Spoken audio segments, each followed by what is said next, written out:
আজি মুখ্যমন্ত্ৰী ডাঙৰীয়া কেইজনমানৰ নাম ক'লে, তাৰ পৰা আকৌ 11জন বচাই দিলে। মই দিছো 22জন, তেওঁ দিছে 10জন, তাৰমানে 11টা বচাই দিলে আৰু বেছি হ'ব লাগিছিল। ভিডিঅ'ই কয়, ভিডিঅ'তে কৈছে কোনে মাৰিছে কোনে নাই।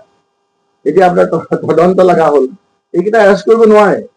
এৰেষ্ট কৰাৰ লগে লগে মুখ্যমন্ত্ৰী গাদি যাব একদম। এইকেইটা যিকেইটা আপুনি জানে নহয়, এই বহুতে আমাক শিকায় যে দুষ্টৰ লগত থাকিবা।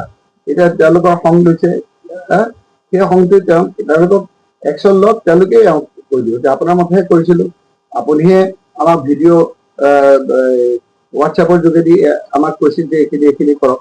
আমাক কিয় দেখুওৱা নাই নেকি যে ইলেকশ্যনৰ বিধি, ইলেকশ্যনৰ সময় পাৰ হৈ যোৱাৰ পিছত তেওঁ ভোট দিবৰ কাৰণে মানুহক কেনেদৰে পৰিচিত কৰিছিলে। ফৰ্মেল কেম্পেইন শেষ হৈ যোৱাৰ পিছত কোনো কৰিব নোৱাৰে কেম্পেইন। মুখ্যমন্ত্ৰী এগৰাকীয়ে এই যিজনৰ লগত থাকি তেওঁ কৰিছে সেইজনেতো এইটো নায়ক। গতিকে তেওঁলোকে এক্সপ'জ কৰি নিদিব নেকি? তেওঁ ছাৰ আপোনাৰ লগতে ফোন কৰিছিলো, এইকেইজনৰ ফোনকেইটা লৈ লওক না আপোনালোকে। SP, OC আৰু আমাৰ এই যিকেইজন আপোনাৰ এই টিভিত দেখা গৈছে সেইকেইজনৰ লগত এই যিকেইজনে এতিয়া কৈ আছে MLA কেইজনে, সেইজনৰ আপোনাৰ ফোন লৈ লওক। তাৰ ফোনৰ তদন্ত হ'লেতো তেওঁলোকে ফোন যিমানেই ইউজ কৰে ফোনটো ওলাই যাব। আজি নহ'লেতো কালি ওলাব। সেইকাৰণে আমি তাৰিখবিলাক লিখি থৈছো আৰু ৰেকৰ্ডত কথাবিলাক ৰাখিছো। এটা থেকে ইয়াৰ বিচাৰ হ'ব। মই মৰিলেও ভোট হৈ আহি হ'লেও হেৰি কৰিম। তেওঁ আইন হাতত লৈছে। তেওঁ আজিকালি তেওঁৱে আইন জানে, তেওঁতো হয়তো নহয়। আজিকালি লিখিতভাৱে দিব নালাগে, এই টিভিত যে মই কথা কৈছো সেইখনেই এজাহাৰ।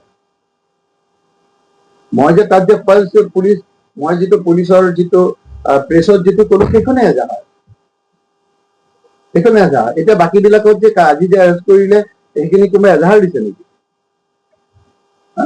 তেওঁ কোৱাৰ পিছত মই কৰিলো, তেওঁ কোন ক'ব কাৰণে? কি এখতিয়াৰৰ ভিত্তিত তেওঁ ক'লে সেইটো উত্তৰ দিয়ক। তেওঁ আয়ো নেকি?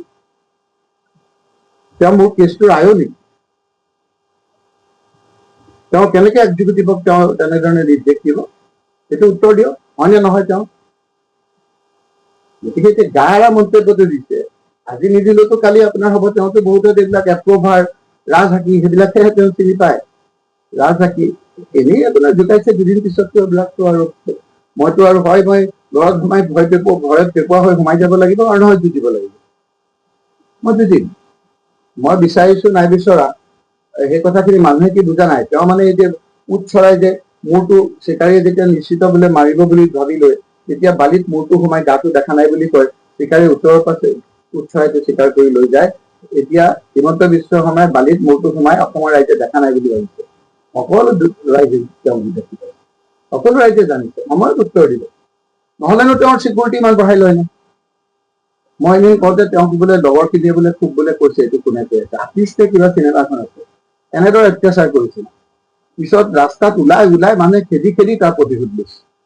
এজন মানুহৰ আপোনাৰ বেদনা আছে, কোনখিনি মানুহক ঠগোৱা নাই। এটা কৰি এটা ভজুৱাই, এটা কৰি এটা সদায় মৰাণ মানুহখিনিক ঠগালে, মটক মানুহখিনিক ঠগালে, আহোম মানুহখিনিক ঠগালে, কোচ-ৰাজবংশী মানুহখিনিক ঠগালে। বঙালী হিন্দু মানুহৰ আজি এজন মন্ত্ৰী নাই আপোনাৰ ব্ৰহ্মপুত্ৰ ভেলীত, কোচ-ৰাজবংশী এজন মন্ত্ৰী নাই। কোনখিনি মানুহক ঠগোৱা নাই? আজি সেই অসমীয়া পুলিচ কেইটাক মাৰাবৰ কাৰণে মিয়াৰ দৰকাৰ হৈছে। আজি সেই মিয়া আপোনাৰ বুকুচাত উঠিত বৈতৰণি পাৰ হ'ব। ইয়াৰ আমাৰ DGP গৰাকীও বোলে তেওঁৰ নিজৰ পুলিচ, অসমীয়া পুলিচ হ'ল বুলি অলপমান দুখ পাইছে বুলি ক'ব লাগে নেকি? গুৰুলা গুৰুকে পিতা বুলি আজি পেপাৰতে দিছে। অসমীয়া হ'ল বুলি সেইসকলৰ প্ৰতি কোনো চেণ্টিমেণ্ট নাই নেকি?